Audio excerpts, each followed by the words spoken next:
Hello everyone, welcome back. I'm going to share with you guys an advanced training technique that I use, okay? And again, this is a training technique slash training test. When I get to the range, okay, without doing any warm-ups or anything, I will draw from my holster and shoot targets, okay? Straight from the holster, as fast as I can, but at a speed that I can know that I know I will hit the targets. I haven't shot at all today. Haven't touched the gun. I just got here. Let's do this.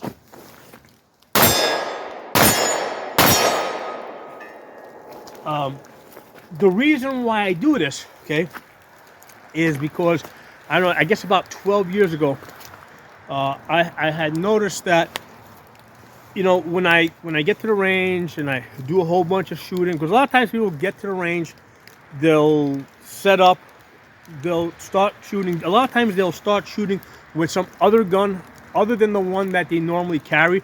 Like they might shoot like their favorite gun. They'll do a whole bunch of shooting, and then like later on when they feel that they are sufficiently warmed up, they might do some holster drills if the range even allows it, right? Because fortunately a lot of ranges don't allow you to draw from the holster and shoot. And that is extremely important for the concealed carrier, okay?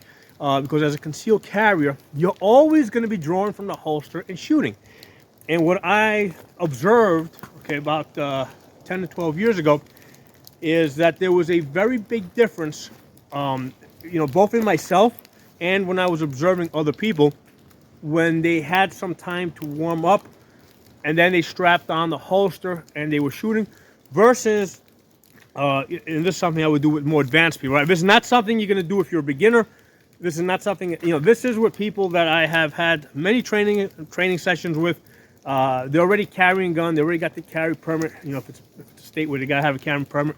But they're already at the level of carrying a gun. They've already gone through a whole bunch of training. And as soon as they get to the range, I will say, we'll start talking. As soon as we get to the table, in the middle of the conversation, I will stop the conversation. I will go, shoot those 3 targets real fast, okay? They'll be like, what? I'll be like, shoot the 3 targets. Don't ask me any more questions. Just shoot those 3 targets. Of course, I give them a chance. I'll tell them to put on their ears, but I'll tell them to put on their eyes and ears without an indication of we're about to start shooting, like right now, immediately, okay? I want to see how they're going to do cold, without any mental preparation, how they're going to do on the targets. And what I usually find is that a lot of people, if they haven't had a chance to warm up, they can't hit the targets, okay?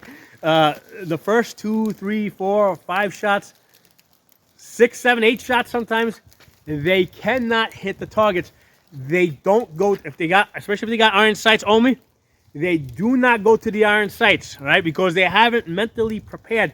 They don't train often enough so that their brain will automatically go to the sights, unless they've already pre-planned it in their mind. Okay, so that's why a lot of times people have to do that warm-up.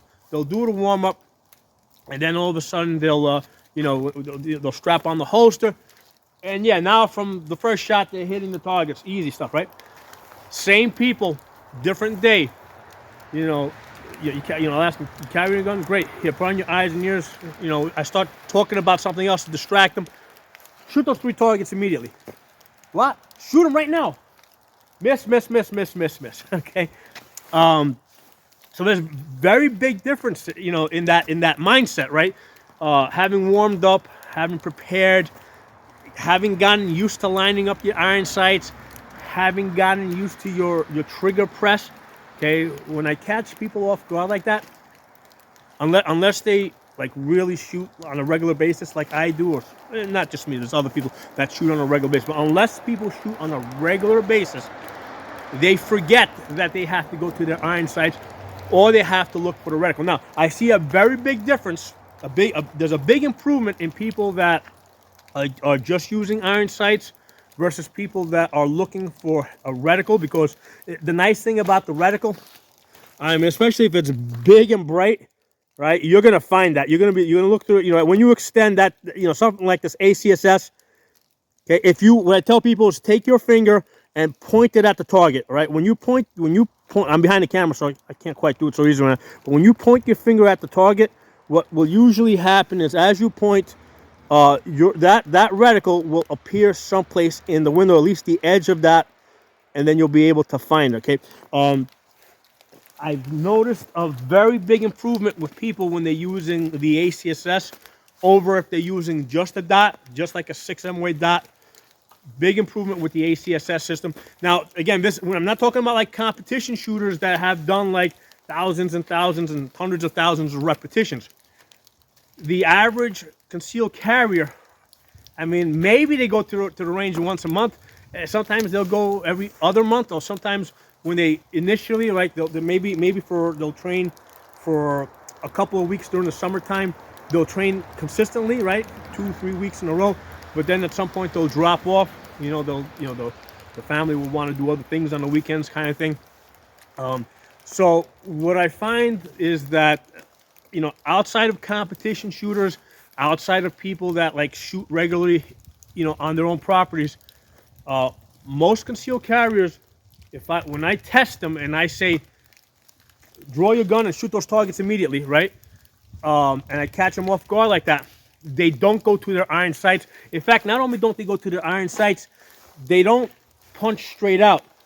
They will usually point the gun up, right? When they come out here, the gun is usually pointed slightly up rather than at the target. That's the tendency I see. Occasionally, I'll see people that point the gun down, but most people will tend to point the gun at a slightly upward angle.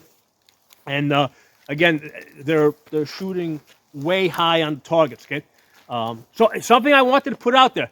There's a difference. Okay, right? There's a very big difference between having warmed up, right, with just some slow casual shooting, and then saying, okay, now I'm going to do some holster drills, versus just drawing your gun and shooting. Is the gun even going to be oriented correctly? Are you going to point your finger at the target and punch straight out, right, so that you immediately see your dot? Are you going to find your iron sights? Are you going to find your dot? Are you going to use the correct trigger squeeze? Are you going to over squeeze the gun so that you pull it down when you squeeze it?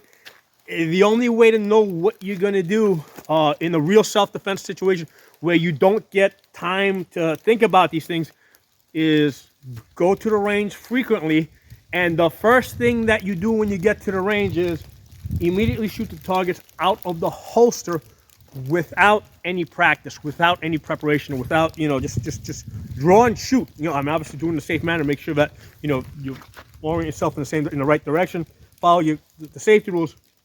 But within that, draw and shoot the targets without giving yourself a chance to like really like prepare for it, because normally self-defense you don't get that much preparation. But I wanted to share that with you guys.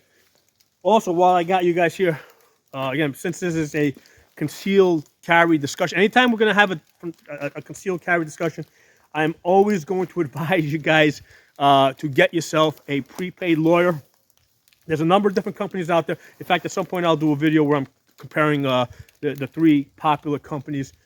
I've looked at them. The one that I ended up with is US Lawshield. And the reason is because they're the cheapest and they kind of give you almost everything that the other companies give you, right? So I use US Lawshield. There you go, I got a flyer here. That's the company that I use. They're basically $11 a month, so they're very affordable. The other companies, they're like $40, like $35, $40 a month, $45 a month. You end up spending something like $450 a year with the other companies. With this one, I end up spending something like $150 a year with the promo code, right? You got to use the promo code. The promo code is Pocono Shooting.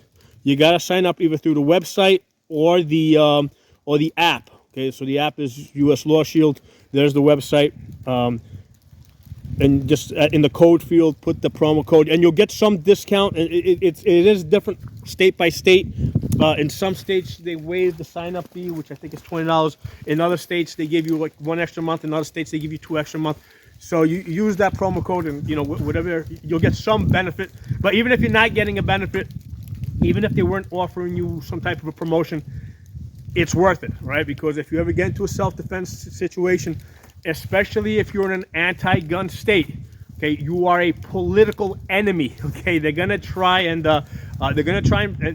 you know, any mistake that you made, they're gonna use against you. They're gonna try and prosecute you. It doesn't matter if the other guy did 100 things wrong. Fine, they got him, right? He's gonna do jail time. He did 100 things wrong, right? They're interested in that. They're also interested in that one mistake that you made, and they're gonna try and get you for whatever they can. You know, maybe they'll get some jail time out of you, or maybe at the very least they'll use that one mistake that you did to pull your carry permit. So that's why, very important, don't start giving any details to the police. In self-defense situation, all you want to do is basically establish that you're the victim. First of all, get the gun back in the holster as fast as possible. Establish you're the victim. Preserve the evidence, right? If the evidence is moved, make sure that that is reported, right? It could be the wind moving it. It might be kicked by EMS. Preserve the evidence as best as you can, or report its movement. Point out the witnesses, okay? And then keep your mouth shut and get yourself a lawyer to do the talking for you, okay? Give yourself the same courtesy that the police gives to themselves if they get, you know, if they are ever in a defensive shooting type of situation. The police union tells the police officers not to make any statements until the police union lawyers arrive. So thanks for watching. I'll talk to you all soon.